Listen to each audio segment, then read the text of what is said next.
Australia is back in the minds of a big flood. Torrential rains hit the southern east coast of Australia, forcing thousands of people to flee their homes due to the risk of flooding and landslides in a region that has been hit by severe flooding 4 times in the past 18 months. Parts of New South Wales have seen months of rain in recent days, causing rivers to burst their banks and Sydney's main dam, Warragamba, to release water.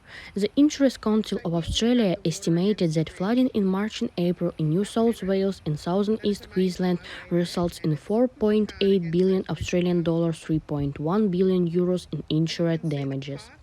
Australia has been hit by Pacific La Niña weather event for 2 consecutive years, which typically brings above average rainfall on the east coast.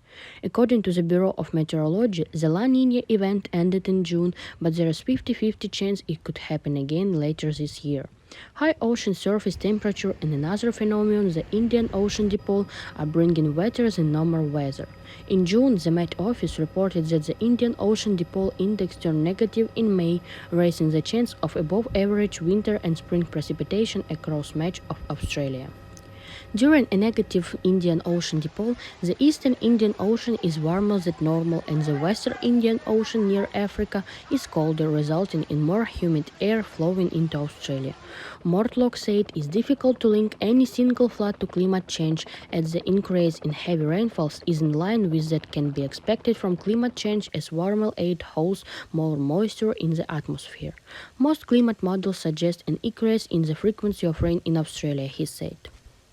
According to the new SB Public Emergency Service, the Hawkesbury-Nepean Valley in western Sydney is floodplain prone to dangerous flooding due to the Basup effect.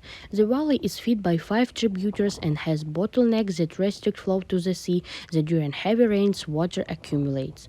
Torrential rains caused by La Niña over the past 2 years have soaked the ground and filled in leaves, setting the stage for flash floods.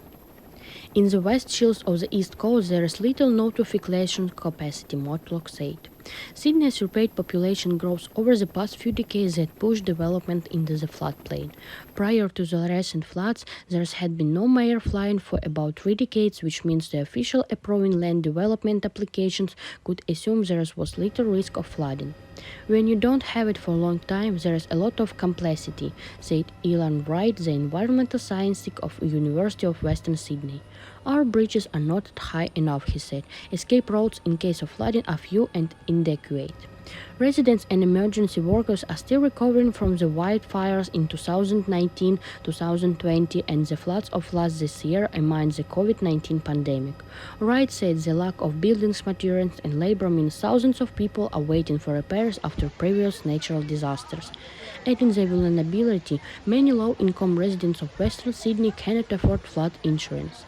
Emergency Situation Minister Murray Watt said the new Labour government wants to be more proactive in dealing with disaster risk.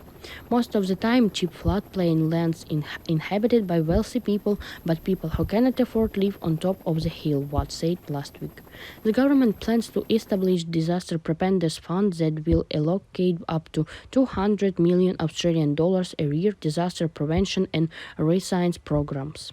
Subscribe to the channel so that as many people as possible open their eyes to problems of irreversible climate change and the planet. Be among us. Together we can pay attention to the problems on the earth.